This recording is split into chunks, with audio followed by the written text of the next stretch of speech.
El problema es que cuando empiezas a acudir a un plan para mostrarlo, al final el empiezas a vivir para otros. O sea, pasas a depender mucho de la validación externa de lo que otros digan.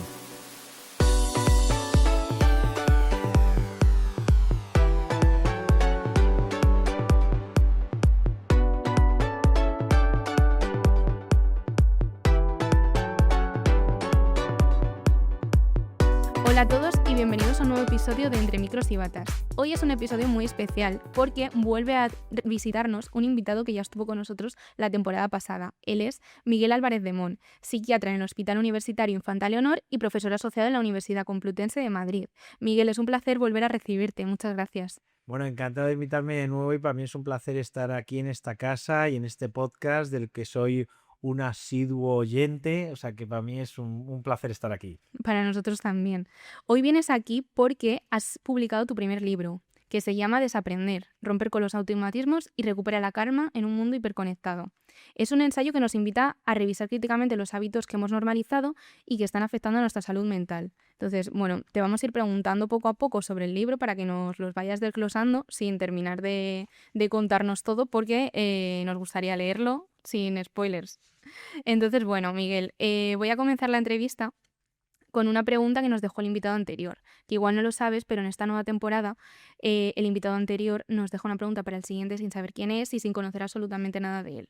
Entonces, ahí va. ¿Cuál es la mayor dificultad que afrontas a diario en tu trabajo? La verdad que es una pregunta muy general que me parece muy difícil de responder, ¿no?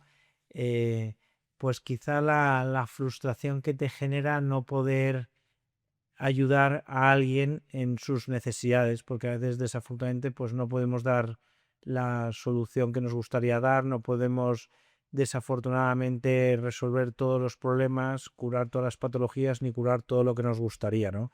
Entonces eso es una pena, ¿no? Justo hace poco estuve con unos amigos que tienen un hijo que tiene bueno, pues una patología como resistente a los tratamientos habituales, por lo menos, ya han enganchado varios fracasos y claro, cuando alguien te cuenta, cuando te cuentan desde el otro lado, ¿no? Ya como familiares o como paciente afectado, pues la incapacidad de la medicina para llegar a ciertas patologías o a ciertos tipos de patología, pues hombre, uno siempre eso le genera tristeza y cierta frustración, ¿no? O sea que yo diría que eso es para mí lo más difícil, desafortunadamente en la medicina en general, pero desde luego que en la psiquiatría a día de hoy hay mucho a lo que no llegamos. Entonces eso siempre pues da pena, ¿no? Te deja un pozo de insatisfacción y de tristeza. Entonces en esos casos lo que siempre nos queda es aliviar, que eso siempre podemos aliviar, mejorar y acompañar, por supuesto. Bueno, Miguel, ahora ya sí vamos a comenzar con la entrevista como tal. Y vamos a empezar hablando de la última vez que estuviste con nosotros, porque nos comentaste sobre tu trabajo clínico, además de investigador y docente, pero sí que reconoces en el libro que la divulgación la tenías un poco más apartada, ¿no? La tenías un poco en segundo plano. Ya vemos que no, a partir de este libro se marca un cambio, ¿no? Entonces queríamos saber qué te ha hecho dar este paso y cómo nace Desaprender. Bueno, la verdad que a mí una de las cosas que más me gusta de la medicina y de la psiquiatría en particular es que yo creo que es en general una profesión muy ancha. Muy ancha quiero decir que evidentemente lo más importante es la asistencia clínica, pero que tenemos también docencia, también podemos hacer investigación y ya desde hace unos años también ha salido una nueva rama que es la divulgación, ¿no? Luego también está la gestión. Lo que quiero decir es que es una profesión muy ancha con varias vertientes, ¿no? Lo cual yo creo que en ocasiones bueno, pues puede ser un desafío tener varias patas, pero también es como muy bonito porque es muy estimulante y yo creo que es algo que tener varias patas te puede proteger del burnout y te puede ayudar a mantenerte muy ilusionado. Entonces yo tengo que reconocer que hace unos años una editorial me ofreció la oportunidad de publicar un libro, pero no me vi con fuerza, no me vi con fuerza de escribirlo, de preparar la bibliografía. Y ahora, pues bueno, también es verdad que en algunas líneas de investigación ya he avanzado. De hecho, hablo mucho de temas en los que yo he podido participar en proyectos de investigación, pues hablo de ello en el libro. Y cuando el año pasado me surgió la oportunidad, pues la verdad que le dimos varias vueltas. La psiquiatra que hizo el prólogo, Rosa Molina, al principio lo íbamos a hacer juntos, pero cada uno tenía su estilo, entonces parecía difícil de converger su estilo con el mío. Entonces, bueno, pues finalmente lo que hicimos es que, bueno, pues yo voy a escribir mi primer libro y ella me va a apoyar mucho y me apoya mucho escribiendo el prólogo y demás, pero al final parecía que era más sencillo si lo escribía yo solo. Y la verdad que me ha hecho mucha ilusión, porque al final cuando das clases pues te diriges a estudiantes de medicina, lo cual es apasionante, o de otras facultades, pero cuando escribes un libro de divulgación no sabes todavía a quién te vas a dirigir, ¿no? Un público quizá más amplio, no lo sé. Entonces tengo que reconocer que me hacía mucha ilusión escribir un libro. Cuando me surgió la oportunidad, ya te digo que esta vez, hace un año, pues sí que ya me vi con fuerzas, y la verdad que un nuevo reto, ¿no? La verdad que la divulgación para mí no es el plato fuerte de mi vida profesional, pero tengo que reconocer que cuando lo que he hecho lo he disfrutado mucho, ¿no? Ya hace unos años, luego esa colaboración frenó, pero me acuerdo que durante unos años fui columnista en Telva y tengo que reconocer que me hacía mucha ilusión. Telva era una revista que se leía en casa de mis padres, ¿no? Mi madre tenía ejemplares de Telva desde antes de que yo naciese. Luego, pues eso, dejaron de tener colaboradores externos, y la verdad que bueno, pues me había hecho esa acción mucha ilusión. Entonces ahora, la verdad que lo de escribir un libro, pues también la verdad que me ha motivado sobre todo la ilusión. Este ha sido el motor para escribir el libro. Al final a veces hace falta salir un poco, ¿no?, de la consulta y hacer algo diferente, como has dicho, para que no te queme el burnout y para, bueno, renovarte un poco también tú. Efectivamente, ¿no? Que nuevas acciones, nuevas ilusiones, pues siempre te renuevan, te impulsan. Entonces, la verdad que sí, yo creo que es muy importante mantenerse ilusionado. Sí. Entonces, bueno, la verdad que estoy súper agradecido por todo el apoyo recibido. Seguro que va a ser mucho más ahora que además se acaba de publicar. Vale, quería preguntarte por el título del libro, porque al final es una declaración de intenciones, ¿no? Hay una idea que repites mucho y es que nuestra cultura tiene que desaprender, ¿no? Porque tenemos hábitos que son poco saludables para nuestra mente también. Entonces, ¿qué es lo que más deberíamos o qué más ímpetu deberíamos poner en desaprender?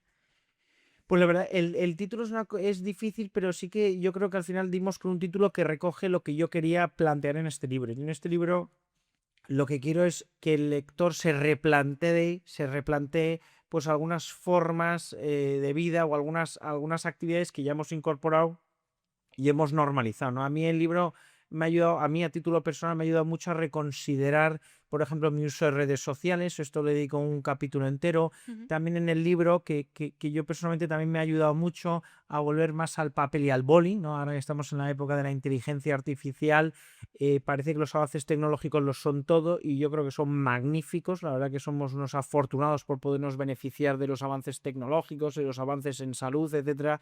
Pero hay una parte nuclear que es que, vamos, que trasciende a lo tecnológico, que es la del esfuerzo, y a veces volver al papel y boli fomenta el esfuerzo, favorece la retención, ayuda a pensar, ¿no? Entonces hablo mucho de volver al papel y boli.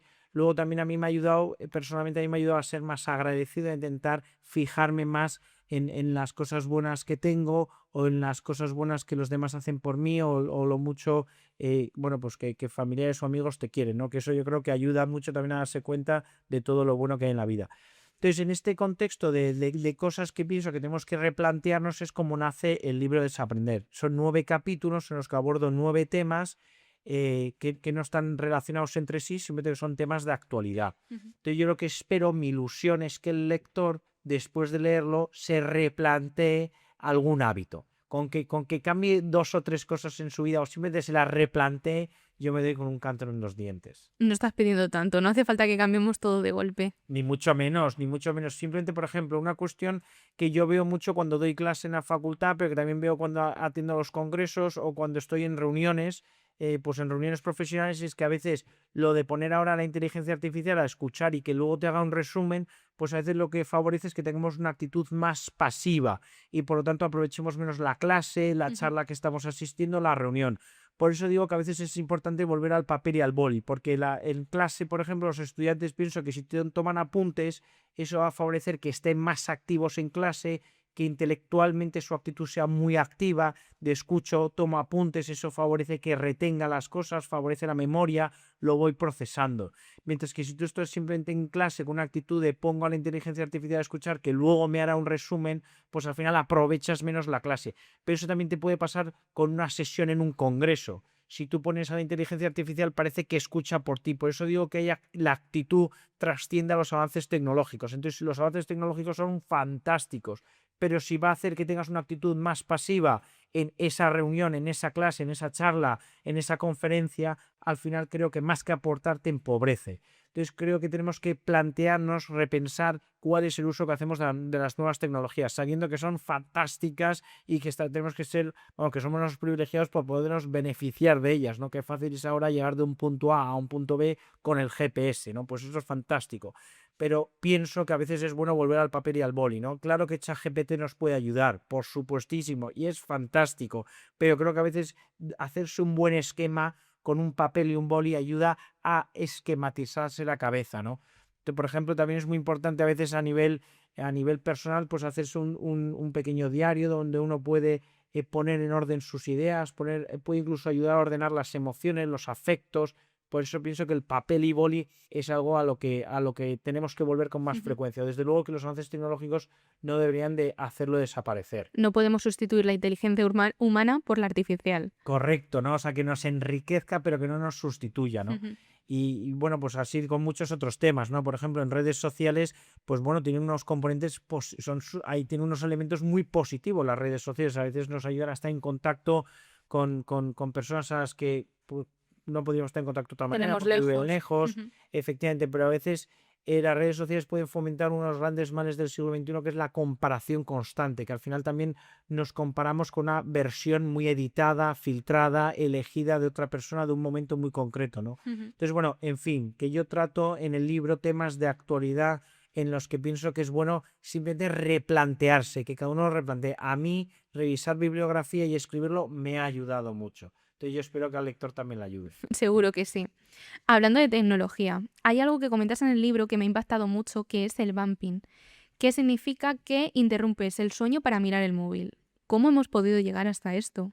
Claro, el móvil, por ejemplo, es una herramienta fantástica, pero que hay que usarla bien. A mí me parece que un peligro, sobre todo para los más jóvenes y para adolescentes, pero también para adultos, es cuándo, ¿no? En qué momento y en qué lugar usamos el móvil, ¿no? Pues, por Ujú. ejemplo, si tú usas el móvil en la cena, ¿no? Mientras estás cenando, pues es una pena, porque al final empobrece el diálogo familiar. Al final es una barrera para charlar con el que tienes enfrente, ¿no? Con tus familiares, que al final ese rato de la cena sirve para desahogarse, para compartir experiencias. Entonces lo mismo ocurre por la noche, ¿no? Yo creo que meterse el móvil en la cama es un error, porque al final por la noche, como no hemos quedado con nadie, no tenemos un siguiente deadline, no tenemos una siguiente actividad a la que acudir, pues es muy probable que ese uso se prolongue más de lo que teníamos esperado, ¿no? O sea, a lo mejor uno se mete en la cama con la idea de voy a ojear 10 minutos periódicos o voy a mirar Ujú. redes sociales 10 minutos y acaban siendo 40. De- Entonces esa media hora se le has quitado al sueño. Entonces parece que no, pero si tú duermes cada día 30, 40 minutos menos de lo que tenías pensado, pues eso se va notando, ¿no? Entonces eso al final es un deterioro en la calidad de vida.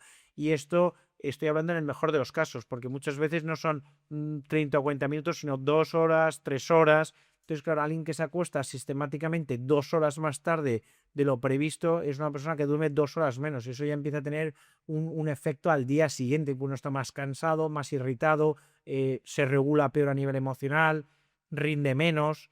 Entonces, bueno, pues eso es un problema, ¿no? Yo creo que a Ujú. veces conviene comprarse un despertador de los de toda la vida y dejar el móvil por la noche fuera de la habitación. Sí, para evitar también tentaciones, ¿no?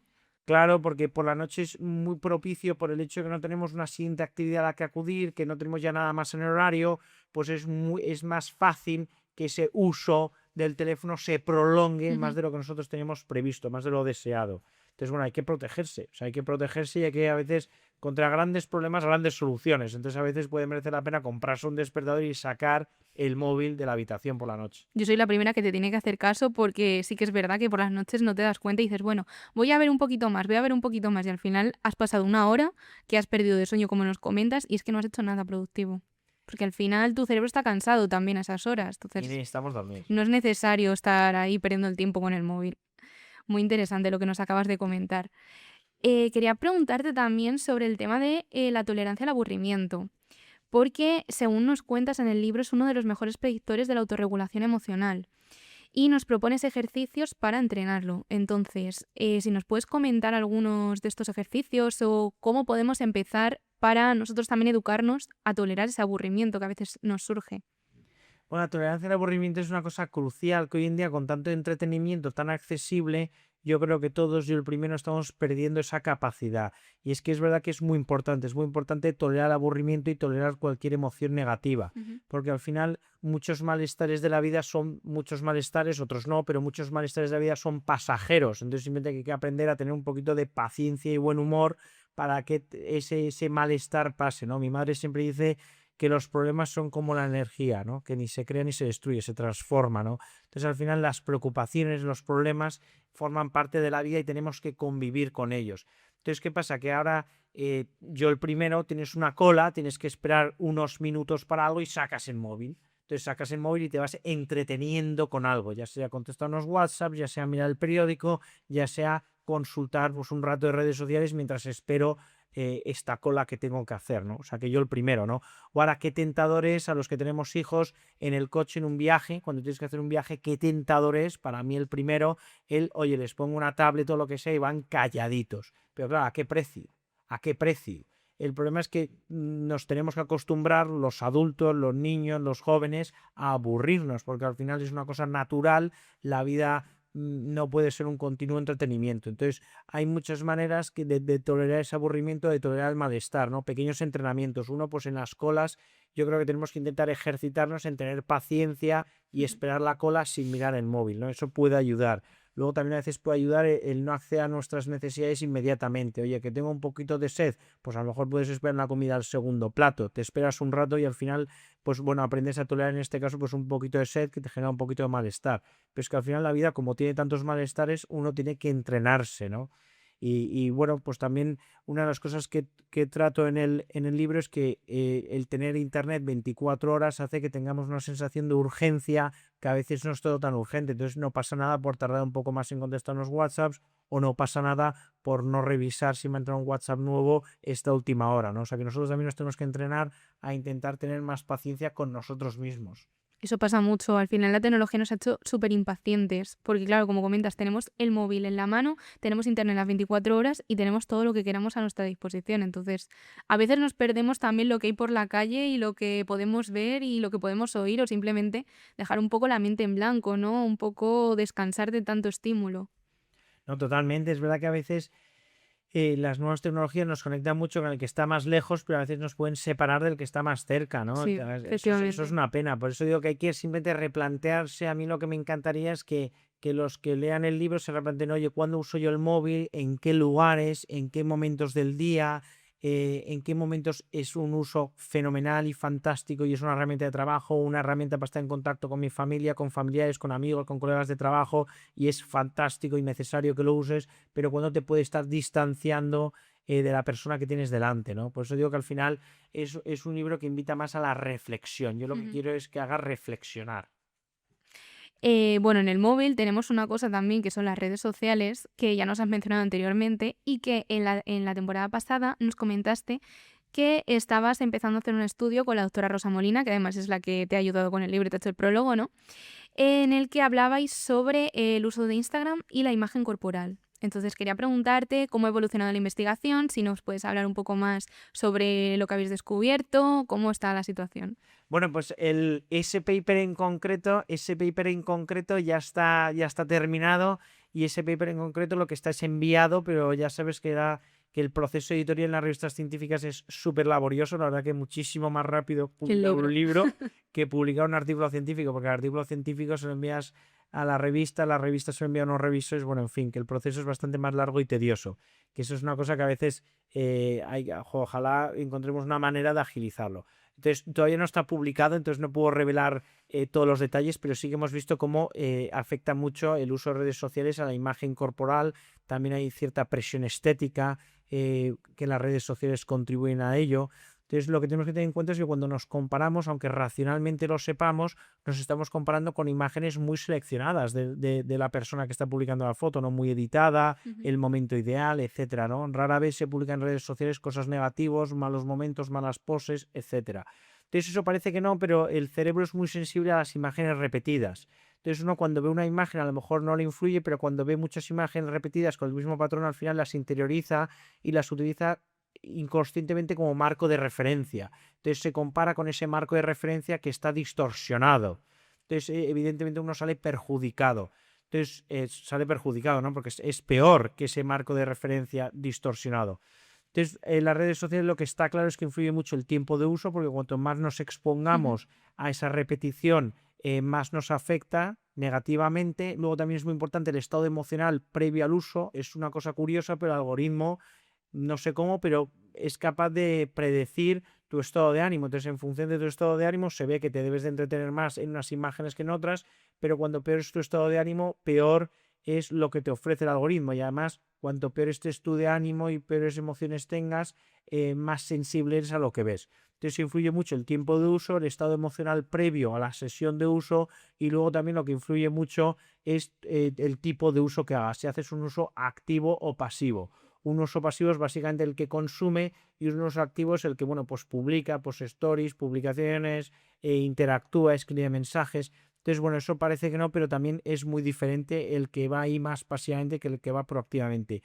Y luego una cuarta cosa que seguro que influye, pero no lo hemos podido medir porque al final es muy difícil de cuantificar, es el tipo de contenido que uno visualiza. Pero eso es muy difícil de cuantificar porque, claro, si uno visualiza diciendo, oye, contenido deportivo, moda y belleza o ciencia, pero claro, tú una sesión de Instagram, cuando te metes en Instagram o TikTok, no ves solo un tipo de contenido, al final se te va juntando todo, y a lo mejor lo que en un día prevalece no prevalece al día siguiente. Entonces, claro, clasificar el tipo de contenido desde un punto de vista ya metodológico era un reto que yo creo que difícilmente salvable por la naturaleza de las redes sociales. Entonces, el tipo de contenido estoy convencido que también influiría, pero no lo hemos podido cuantificar en esta investigación. Bueno, estaremos también pendientes a ver cuándo se publica para saber más, porque es que es un tema súper interesante, ¿no? Al final también deberíamos hacer un poco de autocrítica a nosotros mismos, pensando que, bueno, nosotros si publicamos alguna imagen nuestra, no vamos a publicar una en la que no nos guste, en la que salgamos mal, ¿no? Entonces, realmente lo que estamos viendo de los demás será exactamente igual. No van a publicar nada malo. Te lo digo sobre todo por el tema de las comparaciones, ¿no? Te vas a comparar con la mejor foto de otra persona. A lo mejor estás comparándote a ti en un día cualquiera. Totalmente, y mira, en el libro cuento que hasta LinkedIn, que es una red social como Ujú. más profesional, también al final es un escaparate que distorsiona la realidad, ¿no? Yo cuento, es que me acuerdo que es que me impactó mucho un amigo que quedé a cenar con él, y me cuenta lo asqueados que están en la empresa, y a los 2 días veo un post suyo en LinkedIn diciendo, Súper claro, felices. estoy orgulloso de formar parte de este Sí, equipo, que, o sea, diciendo todo tipo de cosas buenas de su empresa y de lo orgulloso que estaba de formar parte de la empresa y lo agradecido que estaba, cuando hace 2 días me había dicho que estaba asqueado haciendo entrevistas para ver si podía salir de ahí. Entonces, lo que quiero decir es que al final uno, pues claro, ve eso, y al final entonces uno puede sentirse mal por, bueno, pues por tener ciertas, a lo mejor, malestares en su ujú, puesto de trabajo, ¿no? Que al final, pues nada es perfecto, nada es ideal. Entonces, ¿qué pasa? Que cuando vemos en redes sociales no se vende eso. Yo, de hecho, en el libro cuento de un tipo que me encantó porque su post era básicamente contar fracasos que había tenido. Entonces, bueno, pues me pareció como más honesto. Entonces, es verdad que ahí uno tiene que saber, oye, ¿soy parte del problema o parte de la solución?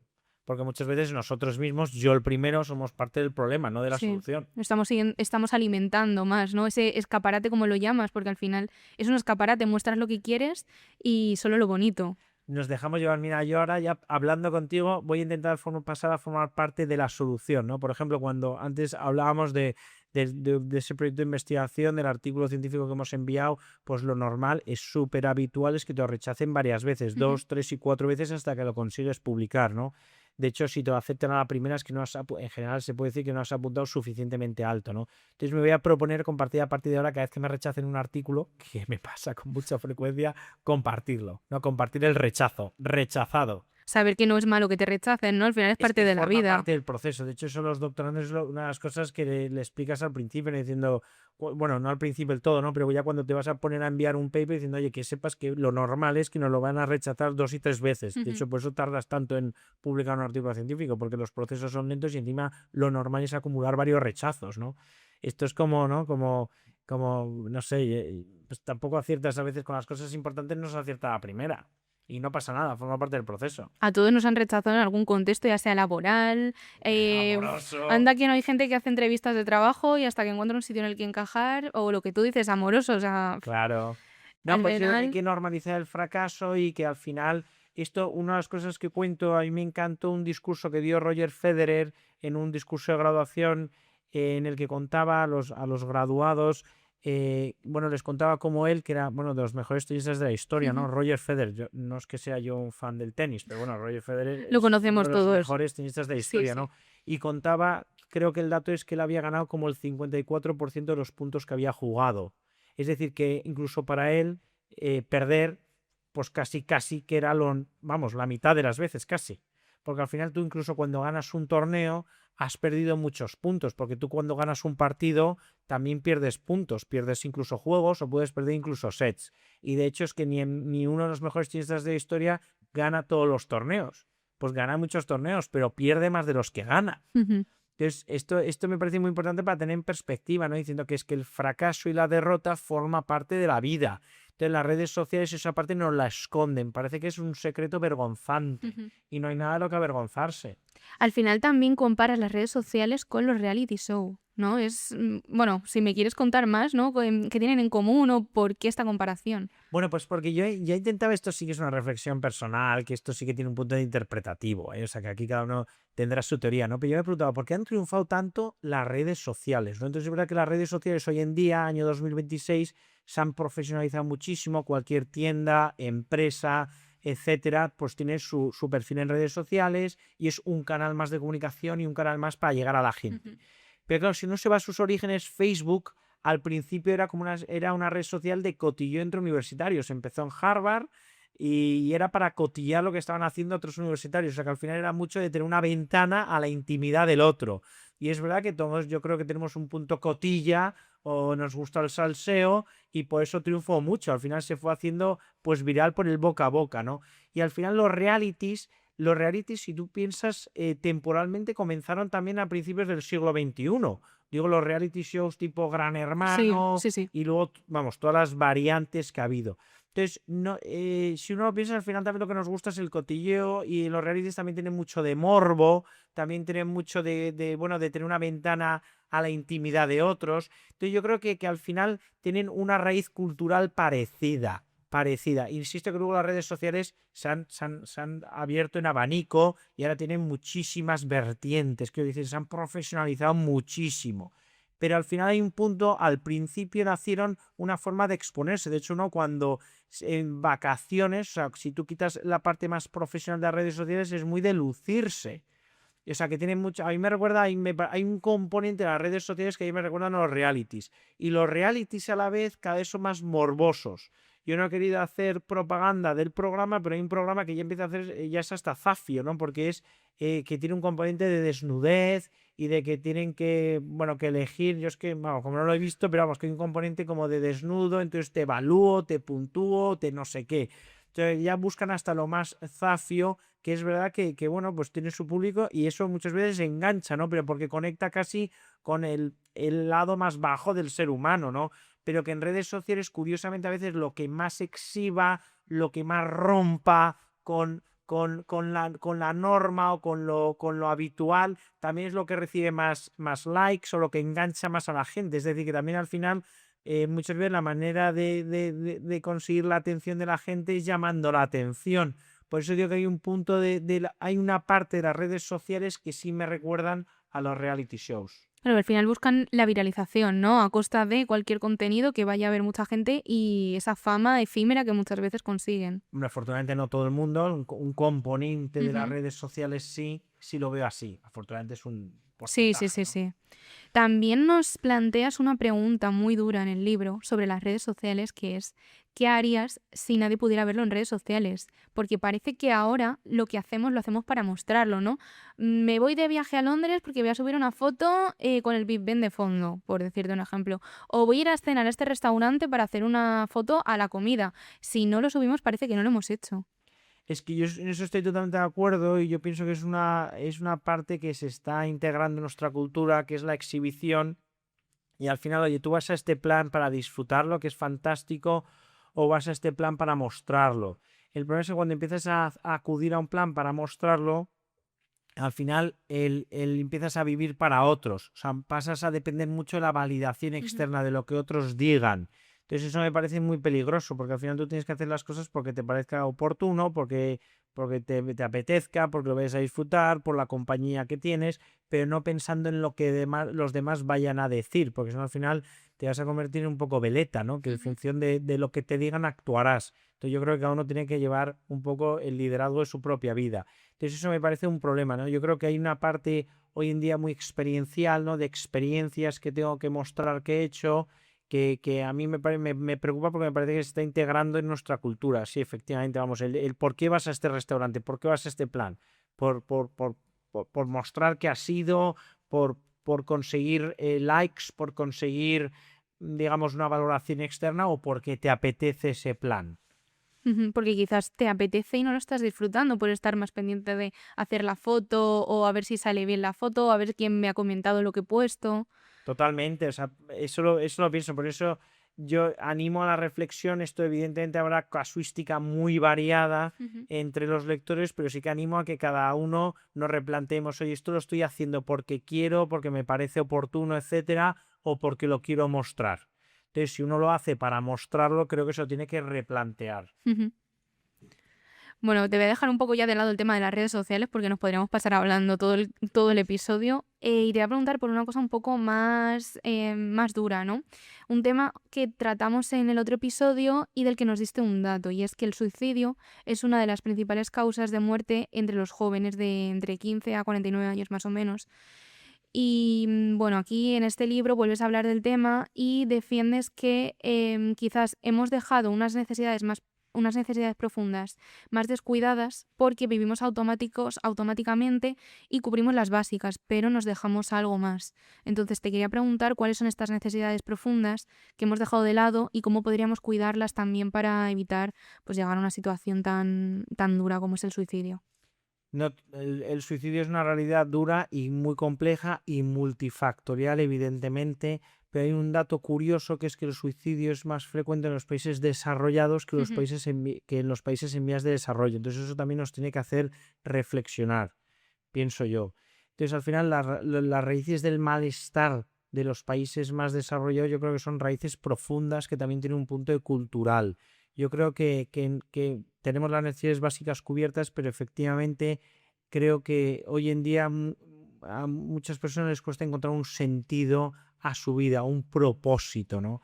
De hecho, hay investigaciones muy interesantes de Carol Reef, que es una catedrática de psicología de Wisconsin, bueno, ha identificado 6 factores que influyen mucho en la felicidad de una persona, y uno de ellos es el propósito en la vida, ¿no? O sea, tener un propósito es fundamental, y yo creo que en los países occidentales, en los países más desarrollados, estamos perdiendo ese propósito, ¿no? Luego hay un grupo en Harvard que es multiprofesional, es decir, hay desde médicos hasta filósofos, que, o sea, ¿no?, multidisciplinar, que se llama el Human Flourishing Program, el programa de florecimiento humano, que tiene 6 factores, que también he encontrado 6 factores que influyen mucho en la sensación de florecimiento, es decir, de plenitud, de desarrollo, que al final tiene mucho que ver con la felicidad. Eso no lo aborda en el libro porque eso me parece que es una cuestión más filosófica, ¿no?, que la ujú, felicidad. Pero desde luego que el desarrollo personal, la plenitud, incluyen la satisfacción, incluyen 6 factores. Uno es el bienestar físico, bienestar mental, bienestar material, por supuesto, pero luego también el encontrar un propósito, ¿no? También, o sea, que fíjate que varios grupos que intentan estudiar, oye, qué influye en la felicidad, en la satisfacción, en la realización de la persona, identifican el propósito y la identidad como factores claves, ¿no? Entonces yo creo que en eso, en los países desarrollados, estamos en crisis, ¿no? Yo creo que hemos retrocedido, ¿no? Yo creo que ahora hay muchas personas que no entienden o no conocen o no saben cuál es el propósito de su vida. También hay mucho de crisis de identidad. Entonces eso nos lo da muchas veces quien nos ayuda a tener una identidad clara y a tener un propósito en la vida es la familia, ¿no? Yo creo que hay que invertir en el núcleo familiar, ¿no? Cuanto más estable y más cohesionado sea el núcleo familiar y la familia en general, pues mejor, ¿no? Porque al final sentirnos queridos incondicionalmente también nos da mucha seguridad emocional. Entonces nos da mucha, ¿no? Nos ayuda a confiar en nosotros mismos y a sentir que nuestra vida pues merece la pena, que tiene, bueno, pues que tiene un sentido, aunque sea, tiene un sentido de pertenencia a la ujú. familia. Entonces yo creo que todo lo que sea perjudicar la estabilidad de la familia afecta negativamente. Ya te digo que el suicidio es súper complejo, es multifactorial, por supuesto que la patología psiquiátrica no tratada es el principal factor de riesgo, pero cuando vemos datos y vemos que en los países desarrollados las tasas de suicidio son más altas que en los países en desarrollo, también nos tiene que hacernos pensar, oye, ¿qué está pasando en los países desarrollados? Porque no es que sea una ratio de psiquiatras, es que hay menos psiquiatras en los países en desarrollo que en los países desarrollados. O sea, es mucho más que recursos humanos. O sea, hay una parte que estoy convencido de que es cultural, ¿no? Entonces, bueno, pues reflexiono un poco sobre ello y doy algunas pinceladas a motivos que yo pienso que pueden contribuir a esas raíces culturales del suicidio. Ujú. Te iba a preguntar también, porque relacionado con esto, en los países desarrollados somos como muy quejicas, ¿no? Últimamente, ¿no? Un poco la cultura de la queja, de intentar ver quién es el que peor está, ¿no? A mí me pasa una cosa, no, pues yo más. A mí me pasa esto, no, pues a mí me pasó esto que fue peor. Entonces, ¿tú crees que hemos convertido esta cultura de la queja en una manera de relacionarnos?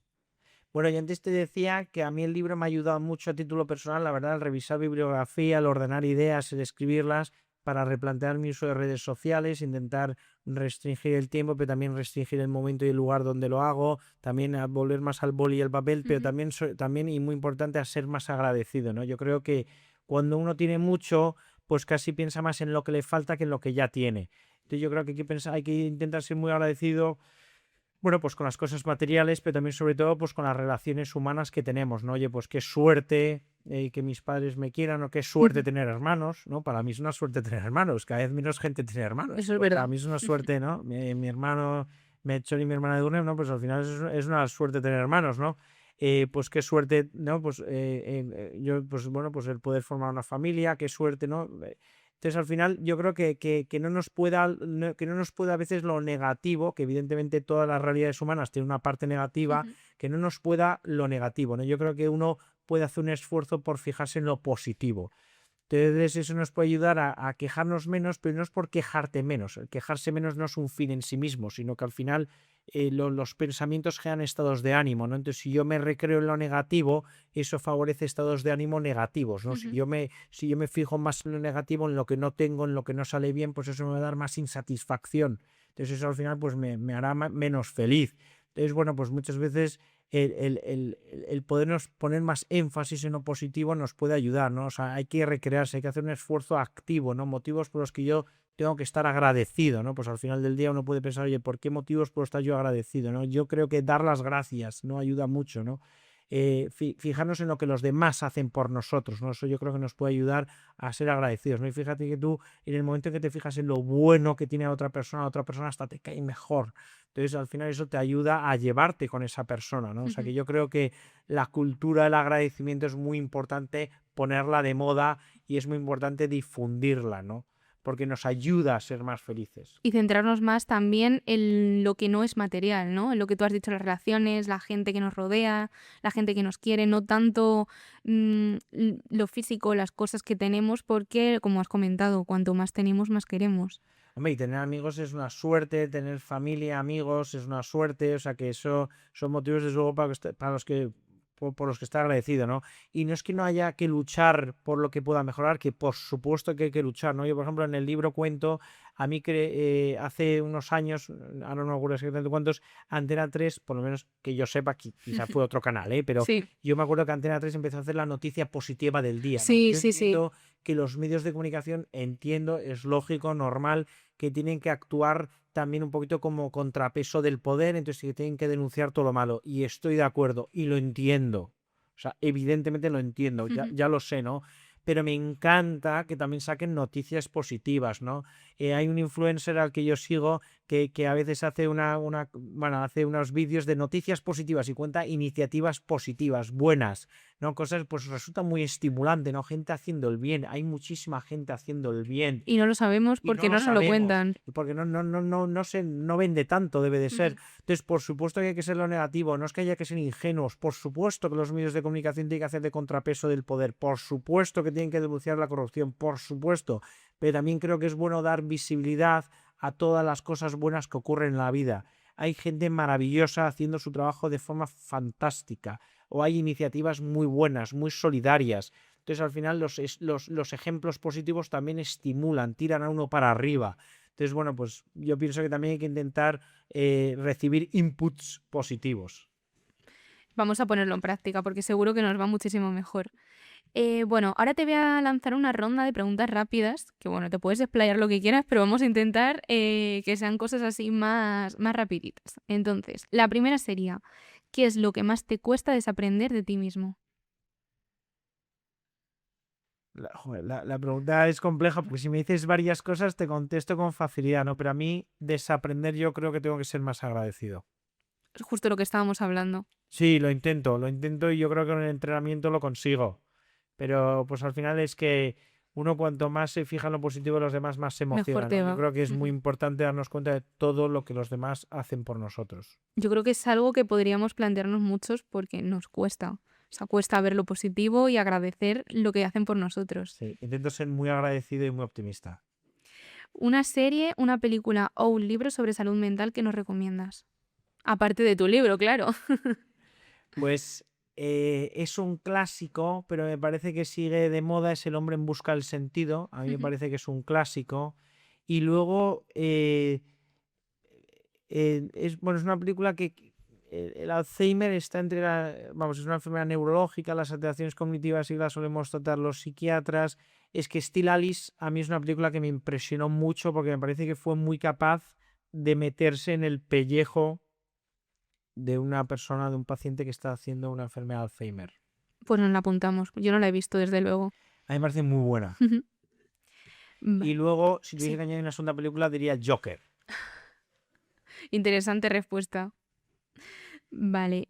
Nos has comentado que tú también intentas hacer tus cambios sobre hábitos con redes sociales. Entonces, ¿qué tiene tu móvil que no tenía hace 3 años o qué no tiene?